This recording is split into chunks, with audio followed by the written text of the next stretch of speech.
রাজ্যে ক্ষমতার পালাবদলের পর থেকেই পথ নিরাপত্তা ব্যবস্থাকে আরও শক্তিশালী করতে জোর দিয়েছে পুলিশ প্রশাসন। সেই লক্ষ্যেই বৃহস্পতিবার মাথাভাঙা ট্রাফিক গার্ডের উদ্যোগে শহরের বিভিন্ন গুরুত্বপূর্ণ এলাকায় বিশেষ অভিযান চালানো হয়।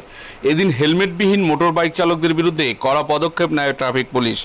শহরের একাধিক ব্যস্ত মোড় ও রাস্তায় যানবাহন থামিয়ে নথিপত্র পরীক্ষা করা হয়। যেসব চালক হেলমেট ছাড়া বাইক চালাচ্ছিলেন তাদের বিরুদ্ধে আইন অনুযায়ী ব্যবস্থা নেওয়া হয়। পাশাপাশি পথ নিরাপত্তা নিয়ে সচেতনতার বার্তাও দেওয়া হয় সাধারণ মানুষকে। ট্রাফিক বিভাগের কর্তারা জানান, দুর্ঘটনা রোধ এবং মানুষের নিরাপত্তার স্বার্থে আগামী দিনেও এ ধরনের অভিযান ধারাবাহিকভাবে চালানো হবে।